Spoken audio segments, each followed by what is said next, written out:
मुझे मेरी आंखों पर विश्वास नहीं हुआ जब मैंने अपने दोस्त के शरीर से निकलने वाले भूरे द्रव को देखा जो उसके शरीर से बाहर निकल रहा था। कमरे में अंधेरा था, सिर्फ एक लाल लाइट ही जल रही थी और ये हमारी साप्ताहिक तांत्रिक प्रक्रिया थी। मेरा मित्र आत्माओं का माध्यम था और वो एक बहुत ही शक्तिशाली माध्यम था और हम उसे अपने हाथों से संभाले हुए थे। मैं जिस बारे में चर्चा कर रहा हूं वो है एक्टोप्लाज्म।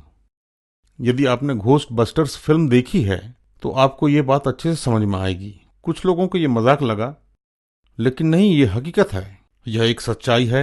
एक्टोप्लाज्म सचमुच होता है।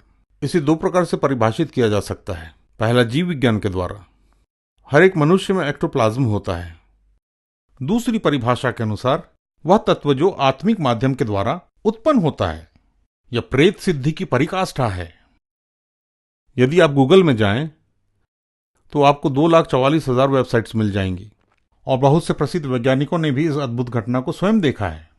हमारे सर्किल में अनेक शोधकर्ता हुए जिन्हें कोई पारिश्रमिक नहीं दिया गया और हम ये सब होता देख रहे थे, लेकिन चाहते थे कि ये सब दिन के उजाले में हो। और मेरे लिए ये व्यवस्था की गई थी कि मैं टॉर्च जला दूं, और मैंने यही किया। और जब मैंने फ्लैश लाइट जलाई तो एक्टोप्लाज्म उसके शरीर के अंदर गोली की गति से वापस चला गया और वो चीख उठा और उसका पेट खून की तरह लाल हो गया।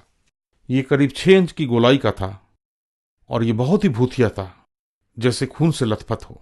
ऐसा नहीं कि ये पहली बार हुआ हो, ये ऐसा कई बार हो चुका था और कई बार तो ऐसा करने वाले माध्यमों की मौत भी हो जाती है। बहुत डरावना था। कई वर्षों बाद जब मैं मसीह बन गया तो यह जानकर मुझे धक्का लगा कि मैं शैतान की आराधना करता था। मेरा सोचना था कि वो कोई ईश्वर है, लेकिन ऐसा नहीं, ये शैतान की ओर से था। और बाइबल हमें इन शैतानी कारनामों के बारे में बताती है और उनके खतरों के बारे में भी। आप देखिए कि शैतान कोई रचना नहीं कर सकता, तो वो क्या करता है? वो एक परजीवी है जो परमेश्वर की रचना को अपने हाथों में लेता है और उसका उपयोग करता है और हमारे शरीरों का भी दुरुपयोग करता है। यह सत्य है।